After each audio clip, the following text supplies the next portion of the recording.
হবে বললেন শুভেন্দু অধিকারী, বদলা হবে? বদলা তো দিতেই হবে। এই নরসিংহ দত্ত কলেজে তৃণমূলের ছাত্র নেতা ছাত্রদের প্যান্ট খুলে দেখে, এটা কি ছেড়ে দেওয়া হবে নাকি? এদের জন্য শুকনা লঙ্কার ধোঁয়া আছে, নাকে ঢুকবে, চোখ দিয়ে জল ছিল, আবার চালু হয়ে গেছে। ভয় পাচ্ছে।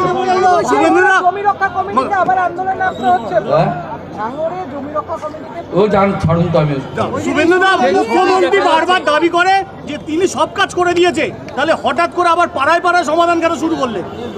এই যে লোক দেখানো, ভোট নেওয়ার জন্য মানুষকে বিভ্রান্ত করা, মানুষের অভাবের সুযোগ নেওয়া। প্রত্যেক বুথে 10 লক্ষ টাকা করে। কিচ্ছু হবে না। কোন ঠিকাদার যেন কাজ না করেন। পথশ্রীতে কাজ করেছিলেন, এখনো পেমেন্ট পাননি। আরেকটা কি কাটমানির জায়গা করে দিয়েছেন? বুথের খরচ তুলবে ভোটে, এমনি তো ভোট পাবে না যদি কিছু বিতরণ করে করা যায়। এসআইআর, আজকে আপনার বক্তব্যে বারবার উঠে এলো এসআইআর, এবং সেই এসআইআর নিয়ে সংসদ থেকে আর একেবারে বুথ কমিটির নেতারা সবাই খুব চিন্তিত, বিরোধীরা। কিভাবে দেখছেন, কেন এই বিরোধীদের দুশ্চিন্তা? এসআইআর নিয়ে ওদের ভোট ব্যাংকে আঘাত পড়ছে, কারণ রোহিঙ্গা আর বাংলাদেশের মুসলমানরা ওদের ভোট দেয় 100তে 100। ওরা রেশন কার্ড বানিয়ে দিয়েছে, এপি কার্ড বানিয়ে দিয়েছে, আধার কার্ড বানিয়ে দিয়েছে। কেজরিওয়াল দেখেছেন না, জল দিয়েছে, বিদ্যুৎ দিয়েছে, রেলের জায়গাগুলো দখল করে থাকার ব্যবস্থা করে দিয়েছে। কোথাও ফাঁকা নেই তো। বাস দিয়েছে, হুগলা দিয়েছে, ত্রিপল দিয়েছে, চুরি করার লাইসেন্স দিয়েছে, ধর্ষণ করার লাইসেন্স দিয়েছে। অর্থাৎ স্বাভাবিকভাবে এখন তো এখানে টান পড়বে। আজ আপনি বারবার যে বক্তব্য তুললেন যে বাঙালি অবাঙালি দ্বন্দ্ব, মমতা বন্দ্যোপাধ্যায় এগুলো খাবে না। এখানে 21-এ করেছে, খুব সুন্দরভাবে করেছে। অথচ আপনি দেখুন, মুসলিমদের মধ্যে পশ্চিমবঙ্গে মেজরিটি বাংলায় কথা বলে, আবার কিছু আছে উর্দুতে কথা বলে। সেটা তো কোনো ব্যাপার নয়, যার যেটা ভালো লাগে বলে। তো কখনো আপনি মুসলিম এলাকায় গিয়ে উর্দুতে কথা বলা এবং বাংলায় কথা বলা বলে না। কেবলমাত্র আপনাকে আমি উদাহরণ দিয়ে বলেছি, মধ্য হাওড়া উত্তর হাওড়ায় গিয়ে বালিতে গিয়ে বলেছে যে বিজেপির প্রার্থী অবাঙালি, বাঙালিরা তোমরা একে ভোট দেবে। যদিও এরা 100 বছরের বেশি পুরনো বংশ পরম্পরা, এখানে তো অবিভক্ত বাংলা ছিল। বিহারও তো একটা সময় বাংলার পার্ট ছিল, ঝাড়খণ্ড তো বিহারের পার্ট, উড়িষ্যার একটা বড় অংশ ছিল।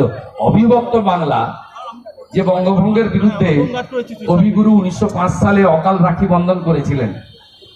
আর সব আপনি এইভাবে করে বৈশালী ডালমিয়ার পরিবার বা এখানে যারা দাঁড়িয়েছেন, ঠিক একইভাবে শিবপুরে মুসলিম ভোট ওখানে 25%, তাকে রিজার্ভ করে অবাঙালি ভোট প্রচুর আছে।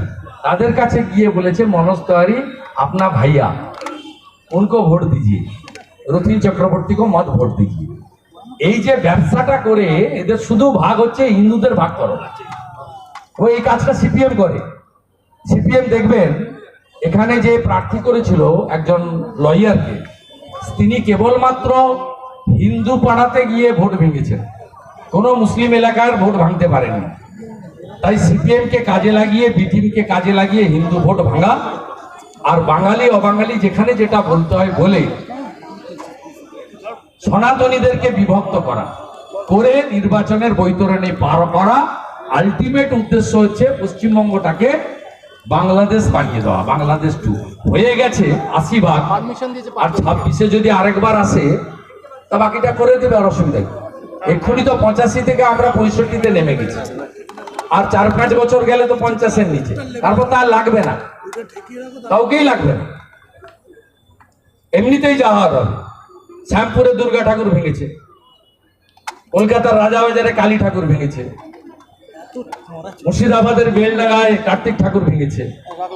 সিপিএম করে হরগোবিন্দ দাস, চন্দন দাসকে পশু কাটার তরোয়াল দিয়ে কেটেছে, বলেছে তুমি হিন্দু মৃৎশিল্পী, তাই মারলাম, কাটলাম তোমাকে। এই পাশেই মহেশতলা নদী পেরোলে রবীন্দ্রনগর তুলসী মঞ্চ তুলে ফেলে দিয়েছে পুলিশের সামনে। কত উদাহরণ আপনি নেবেন? রাজনীতির সঙ্গে তো সম্পর্ক নেই, মোদিজির সমস্ত স্কিম সবাই পেয়েছে।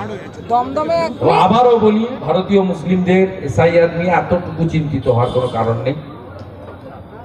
ভারতীয় মুসলিম বংশ পরম্পরায় যারা এখানে থাকে তাদের নিয়ে কোনো আপত্তিও আমাদের নেই।